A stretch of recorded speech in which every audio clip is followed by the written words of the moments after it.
Friends, welcome to my law channel Vinayak law studies. कैसे हैं आप लोग और आपकी प्रिपरेशन कैसे चल रही है? देखिए, हमारी एआईबी की सीरीज़ चल रही है जिसमें हम मोस्ट एक्सपेक्टेड क्वेश्चन अपने यहाँ पे डील कर रहे हैं, वे क्वेश्चन जो हमारे डायरेक्ट एग्ज़ाम में आने वाले हैं। और आज की क्लास तो आप लोगों के लिए और भी अच्छी होने वाली है, क्योंकि आज हमने जो एक्ट लिए है, यानी वो एक्ट वहाँ से क्वेश्चन लिए जहाँ से हम लोग कम तैयारी करते हैं, यानी हमें क्वेश्चन भी नहीं मिल पाते। देखिए, मेजर लॉ के तो हमने बहुत सारे क्वेश्चन डिस्कस कर लिए। आज हम जो अपने इम्पोर्टेंट क्वेश्चन डिस्कस करने वाले हैं वो हमारे मोटर व्हीकल एक्ट हो गया, कॉन्ट्रैक्ट एक्ट हो गया और हमारा एनआई एक्ट हो गया, यानी इस तरह के जितने भी हमारे एक्ट हैं, जितने ज़्यादा से ज़्यादा क्वेश्चन होंगे, डॉट हो गया, आज हम यहाँ से क्वेश्चन डील करने वाले हैं। क्योंकि इन एक्ट से भी दो नंबर के अगर हम मिलाएं तो ऐसे करके 30 नंबर हमारे यहीं से बन जाते हैं। तो देखिए, हमें तो अपना एक भी नंबर नहीं गंवाना है। तो आज की क्लास हमारी बहुत इंपॉर्टेंट होने वाली है। जुड़े रहिए और बने रहिए लास्ट तक, क्योंकि आज इस क्लास में जितने भी क्वेश्चन हैं सब आपके एग्जाम के पॉइंट ऑफ व्यू से मोस्ट इम्पॉर्टेंट है। तो चलिए बिना देर करे हम अपनी क्लास पर स्टार्ट करते हैं। जो क्लास है आपकी, देखिए वो बहुत इम्पोर्टेंट है। इम्पोर्टेंट क्यों है पहले समझिए। देखिए, इसमें मैंने आपको शुरू में भी बताया कि आज के हमारे क्वेश्चन कहाँ से हैं। Company law, cyber law, motor vehicle act, tort और अदर्स भी हैं जो हमारे आगे, जैसे एसआरए हो गया, हमारा एनआई एक्ट हो गया। आज इन्हीं सबके हमारे मिले जुले क्वेश्चन रहेंगे और ये क्वेश्चन आपके कम से कम 30 मार्क्स कवर करा देते हैं। तो इन क्वेश्चन को आज हम इतने अच्छे से डील करने वाले हैं। हमें अपना एआईबी का फुल पेपर कवर करना है, यानी फुल कोर्स, यानी कुछ भी नहीं छोड़ना है ऐसा जिससे हमारा रह जाए। तो आज हम अपने ये मोस्ट इंपोर्टेंट क्वेश्चन करने वाले हैं और इनमें भी मैंने इन्हें डिवाइड कर दिया कि कौन सा क्वेश्चन कहाँ से आया, ताकि आपको समझने में इजी रहेगा। और आप जब इसको एक बार दो बार देखेंगे तो आपको अच्छे से लर्न हो जाएगा और आपका कोई भी क्वेश्चन ना छूटे और पेपर 100% आप क्लियर कर पाए। तो पहला क्वेश्चन हमारा कंपनी लॉ से। क्वेश्चन क्या कहता है, क्वेश्चन देख लेते हैं। क्वेश्चन हमसे कहता है, which of the following is called the charter of a company, यानी कंपनी का चार्टर किसे कहा जाता है। Option A, article of association, option B, prospectus, C, memorandum of association, D, share certificate. तो आपको बताना है कि कंपनी का चार्टर किसे कहते हैं। तो ठीक है, और आपको मैं इसके आंसर मैं ही दे देती हूँ। आप जितने आपके आंसर आपको आते हैं वो आप ऑप्शन में मुझे जरूर बताइएगा इन लो से कि आपके कितने आंसर सही गए। तो देखिए, इसका जो राइट आंसर होगा वो रहेगा आपका ऑप्शन नंबर सी, यानी मेमोरेंडम ऑफ एसोसिएशन। यानी एमओए का मतलब होता है मेमोरेंडम ऑफ एसोसिएशन, कंपनी के उद्देश्य और कार्य क्षेत्र को निर्धारित करता है। नेक्स्ट आ जाता है क्वेश्चन नंबर 2। क्वेश्चन नंबर 2 हमसे क्या कहता है, minimum number of member require for a public company, यानी पब्लिक कंपनी बनाने के लिए न्यूनतम कितने सदस्यों की आवश्यकता होती है। ए 2, बी 5, सी 7, डी 10। बताइए इसका आंसर क्या रहने वाला है आपका। देखिए, इसका आंसर रहने वाला आपका 7, यानी एक पब्लिक कंपनी को बनाने के लिए न्यूनतम यानी कम से कम 7 सदस्य होना आवश्यक है। नेक्स्ट आ जाते हैं क्वेश्चन नंबर 3। क्वेश्चन नंबर 3 हमसे क्या कहता है, doctrine of ultra vires means, यानी आपको अल्ट्रा वायरस का अर्थ बताना है कि क्या होता है। A, act within authority, B, act beyond power of company, C, illegal contract, D आपका फ्रॉडलेंट को एक्ट। बताइए इसका आपका राइट आंसर क्या रहने वाला है। इसका जो राइट आंसर रहेगा वो आपका रहेगा ऑप्शन नंबर बी, यानी act beyond power of company. ठीक है, यानी एमओए में दिए गए उद्देश्य से बाहर किया गया कार्य क्या कहलाता है, अल्ट्रा वायरस कहलाता है। एमओए का मतलब मैंने अभी आपको बताया था, मेमोरेंडम ऑफ एसोसिएशन। नेक्स्ट आ जाते हैं, आपका ये साइबर लॉ से क्वेश्चन है, देख लेते हैं। द इंफॉर्मेशन टेक्नोलॉजी एक्ट यानी IT act in India was elected in, यानी भारत में सूचना प्रौद्योगिकी अधिनियम कब लागू हुआ। बहुत अच्छा क्वेश्चन है और इस तरह के क्वेश्चन हमारे बहुत ज्यादा आते हैं। ए 1998, बी 2000, सी 2005 एंड डी 2010। बताइए इसका राइट आंसर आपका क्या रहने वाला है, यानी आपका आईटी एक्ट कब से लागू हुआ है। इसका राइट आंसर आपका ऑप्शन नंबर बी, यानी हाँ, सन 2000 में आईटी एक्ट लागू हुआ था। नेक्स्ट आ जाते हैं क्वेश्चन नंबर 5। अब 5 आपसे क्या कहता है, hacking of computer system is punishable under which section of IT बहुत ही अच्छा क्वेश्चन है। इस तरह के क्वेश्चन आपके एग्जाम में आते ही हैं। और ये क्वेश्चन सिर्फ आपको यहाँ AIB में नहीं, बल्कि जो बच्चे जुडिशरी की भी तैयारी कर रहे हैं, ये क्लास उनके लिए भी हेल्पफुल है, वहां भी इस टाइप के क्वेश्चन आते हैं। तो कंप्यूटर हैकिंग IT एक्ट की किस धारा के अंतर्गत दंडनीय है, बताइए। A section 43, B section 65, C section 66 and D आपका सेक्शन 72। बताइए इसका राइट आंसर आपका क्या रहने वाला है। इसका राइट आंसर है आपका ऑप्शन नंबर C, यानी सेक्शन 66 में जो IT एक्ट का सेक्शन 66 है, उसमें जो कंप्यूटर हैकिंग है वहां पे ये पनिशेबल है।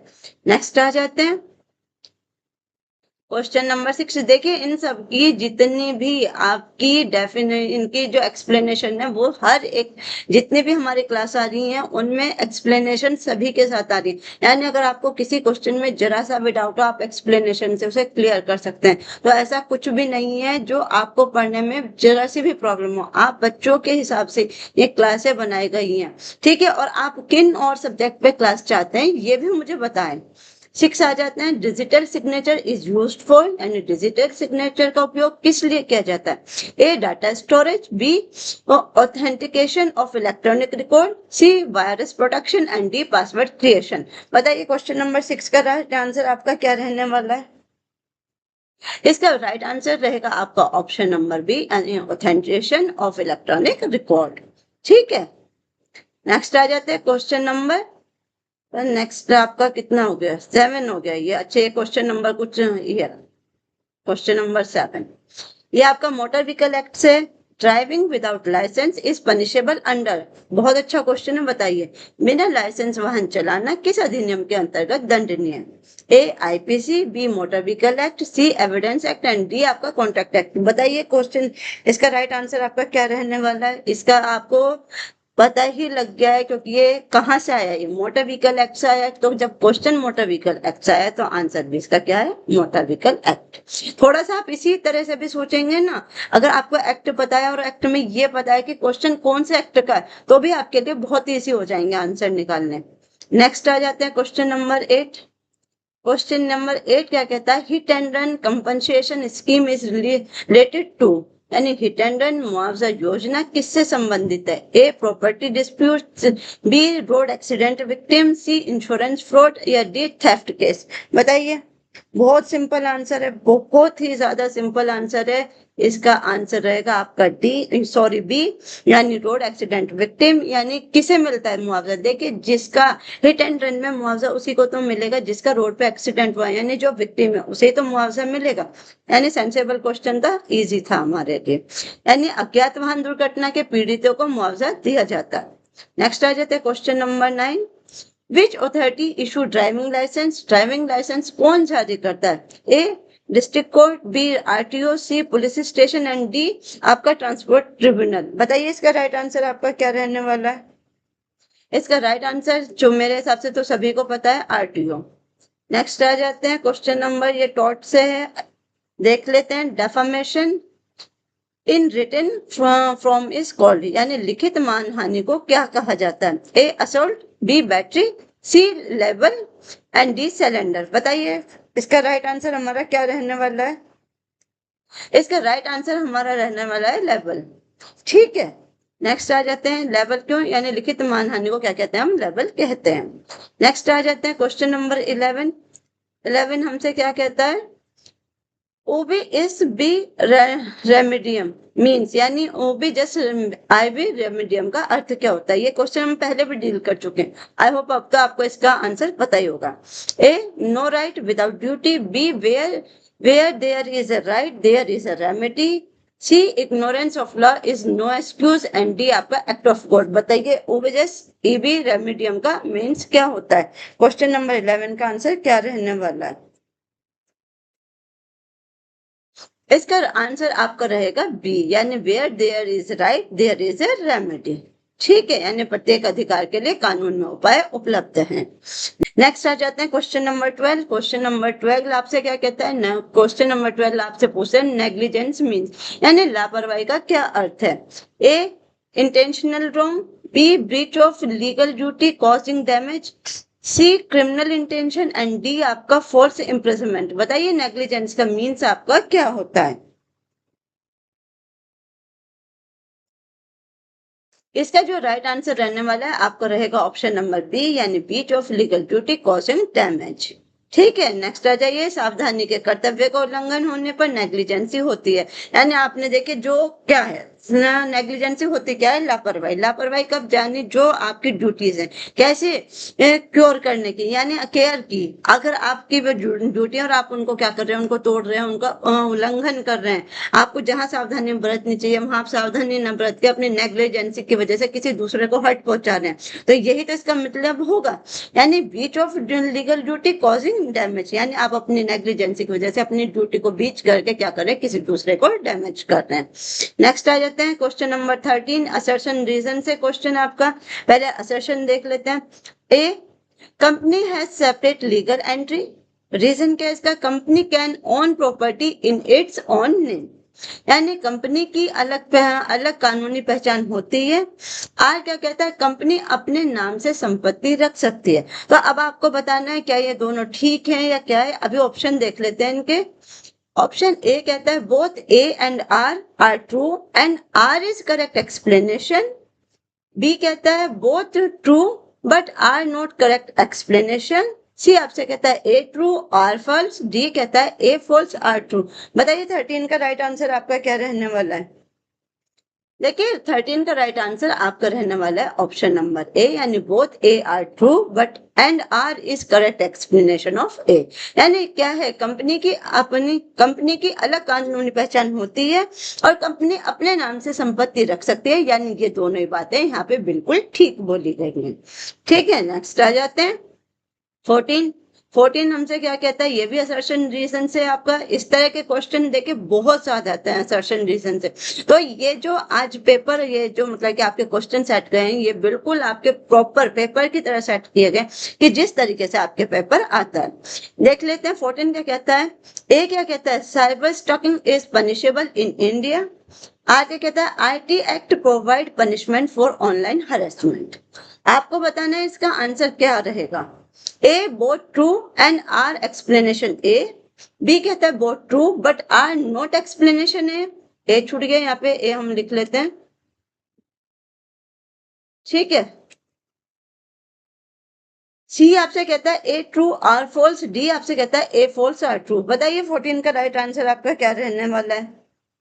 इसका राइट आंसर रहने वाला है आपका ए, यानी both true and R explanation of A. Next आ जाते हैं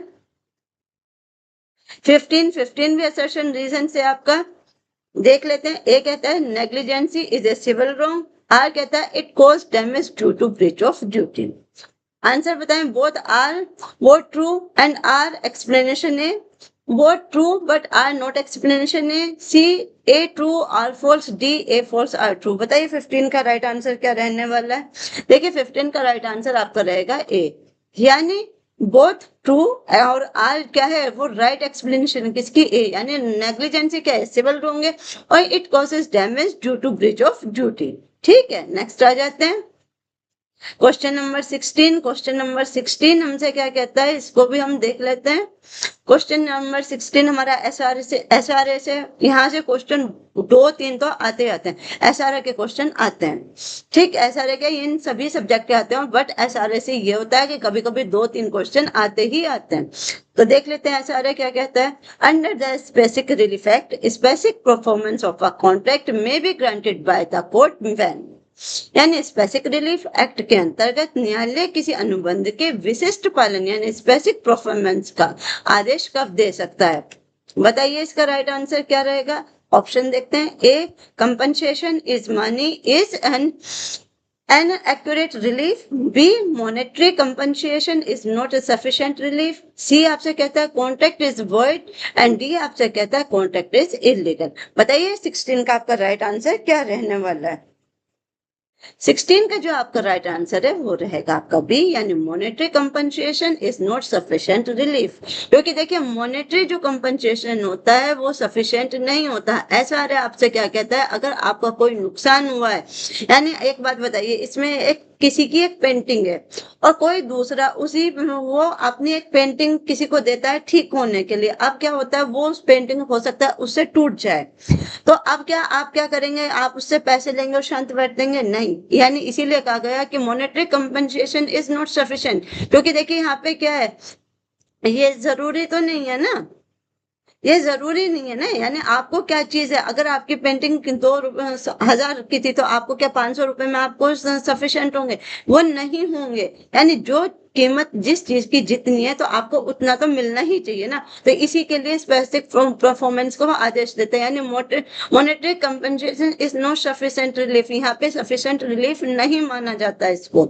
नेक्स्ट आ जाते हैं, यानी जब केवल धनराशि द्वारा क्षतिपूर्ति प्राप्त न हो तब न्यायालय स्पेसिफिक परफॉर्मेंस का आदेश दे सकते हैं। जो मैंने अभी आपको बताया कि पेंटिंग तो आपकी 1,000 की थी, दे दी आपको 500 रुपए, तो क्या आपके लिए सफिशिएंट होंगे? बिल्कुल भी नहीं होंगे ना, तो वहां पे क्या करेगी, क्या करेगा न्यायालय? न्यायालय आपको स्पेसिफिक परफॉर्मेंस, यानी आपकी जो चीज जितनी कीमत की थी आपको एटलीस्ट उतनी तो कीमत मिले उस चीज की, या सेम वही चीज मिले, यानी आपकी एक पेंटिंग टूटी तो उसके बदले वो सेम वैसी ही पेंटिंग मिले, ठीक है, तो उसके लिए स्पेसिफिक परफॉर्मेंस का आदेश दे सकती है कब?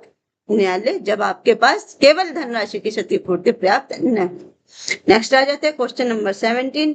17 भी एसआरए से क्या कहता है, एसआरए का question 17, which of the following kinds of contracts can not ordinary be specifically enforced under the specific relief act, यानी निम्नलिखित में से किस प्रकार के अनुबंध को सामान्यतः विशिष्ट पालन यानी स्पेसिफिक परफॉर्मेंस नहीं कराया जा सकता? इंपॉर्टेंट क्वेश्चन है, और इस तरह के ये वाला क्वेश्चन ना पहले भी आया हुआ है। ए क्या कहता है, ए कहता है contract relating to immovable property, B कहता है contract where compensation is accurate remedy, C आपसे कहता है फैमिली सेटलमेंट एग्रीमेंट, और डी आपसे कहता है registered agreement for sale.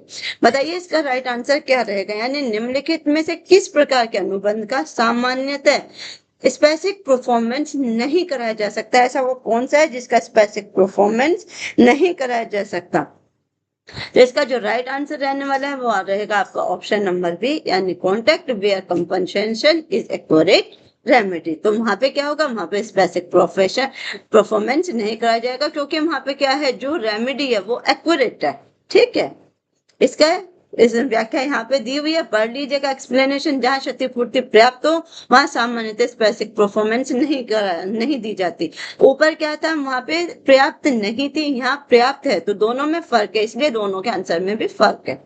Next आ जाते हैं 18। 18 क्या कहता है, 18 आपसे कहता है a perpetual injunction under the SRA can be granted, यानी एसआरए के अंतर्गत स्थायी निषेधाज्ञा कब प्रदान की जाती है? मोस्ट इंपोर्टेंट क्वेश्चन है और ये कई बार एग्जाम में आया भी है। ए कहता है बाय एग्जीक्यूटिव अथॉरिटी, बी कहता है only after final hearing and decree, C आपसे कहता है without filing suit, and D आपसे कहता है ओनली बाय पुलिस अथॉरिटी। बताइए 18 का राइट आंसर आपका क्या रहने वाला है?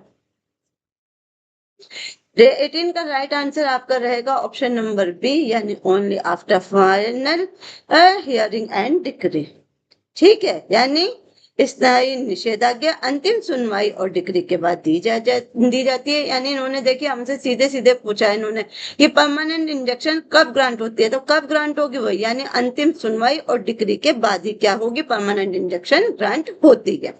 नेक्स्ट आ जाते हैं 19। 19 क्या कहता है, 19 को देख लेते हैं।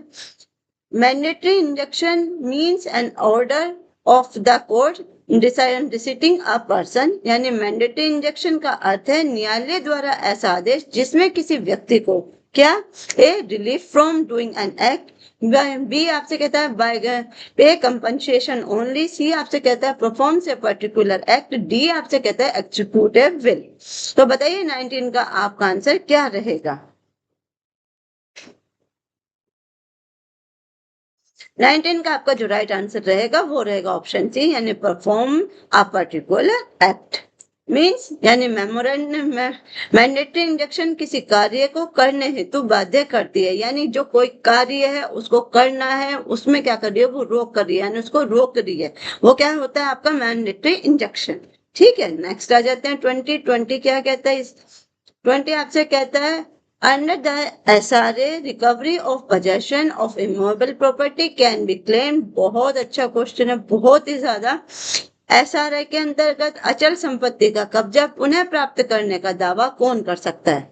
ए, an stranger, B, true owner और person entitled of possession, C आपसे कहता है पुलिस ऑफिसर ओनली, डी आपसे कहता है टेनेंट विदाउट इंटरेस्ट। बताइए, आई होप इसका आंसर सबको पता होना चाहिए। अगर किसी ने SRA थोड़ा सा भी पढ़ा है तो उसे भी इसका आंसर पता होगा। ठीक है, तो कौन कौन कर सकता है दावा? यानी ट्रू ओनर, जो उसका रियल ओनर है। ठीक है, नेक्स्ट आ जाते हैं। वैध अधिकार रखने वाला व्यक्ति न्यायालय से कब्जा प्राप्त कर सकता है, क्योंकि देखिए जिसका अधिकार है वो ही तो कब्जा प्राप्त करने के लिए न्यायालय में अपनी अपील करेगा, कि न्यायालय से कहेगा कि सर मेरी संपत्ति थी, मुझे मेरी संपत्ति का कब्जा वापस चाहिए। नेक्स्ट आ जाते हैं 21 आपका किससे? कॉन्ट्रैक्ट एक्ट से। देख लेते हैं question number 21। According to Indian contract act 1872 an agreement made without consideration is, यानी भारतीय अनुबंध अधिनियम 1872 के अनुसार बिना कंसिडरेशन के किया गया समझौता होता है। कैसा होता है बताइए? A, valid, B, illegal, C, void subject to certain explanation, D आपका कहता है enforceable in an all cases. बताइए 21 का राइट आंसर आपका क्या रहने वाला है? इसका राइट आंसर रहेगा आपका ऑप्शन नंबर सी, यानी void subject to certain explanation. ठीक है, यानी सामान्यतः कंसिडरेशन आवश्यक है कुछ अपवादों को छोड़कर। यानी देखिए इन्होंने यही कहा है, void subject to certain exception, यानी कुछ अपवादों को छोड़कर क्या है वो वॉइड है। नेक्स्ट आ जाते हैं क्वेश्चन नंबर 22 क्या कहता है? A proposal according to Indian contract act is said to be accepted when, यानी भारतीय अनुबंध अधिनियम के अनुसार किसी प्रस्ताव को स्वीकृत कब माना जाता है? A, when it is written, B, when acceptance is communicated to proposal, C आपसे कहता है when consideration is paid, D आपसे कहता है व्हेन रजिस्टर्ड बिफोर कोर्ट। बताइए सामान्य यानी किस प्रकार के यानी इसके इंडियन कॉन्ट्रैक्ट एक्ट के अंदर प्रस्ताव को स्वीकृत कब माना जाएगा, यानी कब माना जाएगा कि प्रस्ताव एक्सेप्ट हुआ है? बताइए इसका राइट आंसर क्या रहने वाला है? तो इसका राइट आंसर रहने वाला है आपका बी, यानी when acceptance is communicated to proposal, यानी जब दो लोगों के बीच में क्या हो जाता है? कम्युनिकेट हो जाता है। आपने अपना प्रस्ताव रखा, मैंने आपका सुना, आपने मुझसे कहा कि ठीक है, मैंने आपको ओके कर दिया, तो तब क्या माना जाएगा? उसको प्रस्ताव को स्वीकृत माना जाएगा, क्योंकि हम दोनों के बीच में क्या हुआ? एक्सेप्टेंस हुआ है। किसके द्वारा? कम्युनिकेट के द्वारा। ठीक है, नेक्स्ट आ जाते हैं क्वेश्चन नंबर 23 हमसे क्या कहता है देखते हैं। 23 कहता है which of the following agreement has been expressly declared void under the Indian contract act, यानी निम्नलिखित में से किस समझौते को भारत अनुबंध अधिनियम द्वारा स्पष्ट रूप से क्या शून्य घोषित किया गया है? A, agreement is restraint of marriage, B, partnership agreement, C, insurance contract and D आपका एजेंसी एग्रीमेंट। बताइए इसका राइट आंसर आपका क्या रहने वाला है? इसका जो राइट आंसर है वो है आपका ऑप्शन ए, यानी agreement is restraint of marriage. ठीक है, यानी विवाह पर प्रतिबंध लगाने वाले समझौते क्या होते हैं? शून्य होते हैं। नेक्स्ट आ जाते हैं 24 हमसे क्या कहता है? A contract induced by fraud is, यानी धोखाधड़ी द्वारा प्रेरित अनुबंध होता है। कैसा होता है? ए, void ab initio, बी आपका इलीगल, सी आपका voidable at the opinion of aggrieved party, D आपका कहता है वैलिड इन एवरी केसेस। बताइए 24 का राइट आंसर आपका क्या है?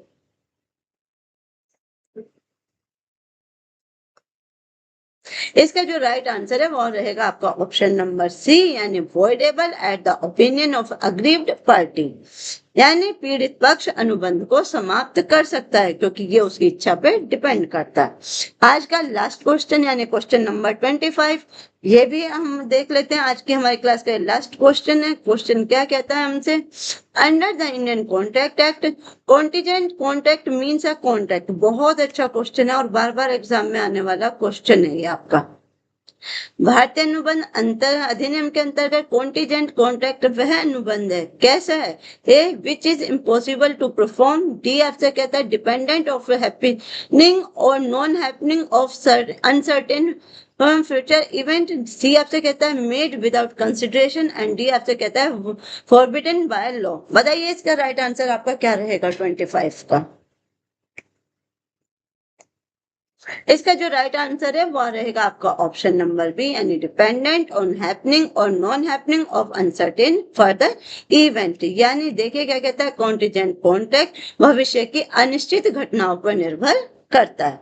तो यहाँ पे आज क्या होती है, हमारी क्लास कंप्लीट हो जाती है। और ये वाली क्लास आपको कैसी लगी, यहाँ के क्वेश्चन कैसे लगे? देखिए ये वे क्वेश्चन थे जो हमारे माइनर लॉस के भी हैं, कुछ माइनर के हैं कुछ मेजर के। मेजर से तो हमने नहीं लिए, बट माइनर के हमारे यहाँ पे बहुत सारे क्वेश्चन हैं। ठीक है, ये क्वेश्चन हमारे एग्जाम में कम से कम 30 मार्क्स कवर करवा देते हैं। अगर आपको ये वाली क्लास अच्छी लगी और आप इसी तरह के क्वेश्चन आगे भी चाहते हैं तो आप मुझे कमेंट में बता सकते हैं। और क्लास अगर आपको अच्छी लगती है तो इन्हें लाइक करें, शेयर करें, ताकि जो बच्चे जिन्हें इन क्लास की नीड है उन तक ये क्लासें पहुंच सके। आपके एक शेयर से हो सकता है किसी का भला हो जाए। और अगर आपको क्लासें अच्छी लगती हैं तो चैनल को सब्सक्राइब करें ताकि आने वाली वीडियो आप तक पहुंचती रहे। और नेक्स्ट क्लास हमें किन सब्जेक्ट पे लानी है, इसी तरह से लानी है, अलग लानी है, मेजर लॉ पे लानी है, या आप मुझे बता सकते हैं। तो आज के लिए बस इतना ही। Thank you so much.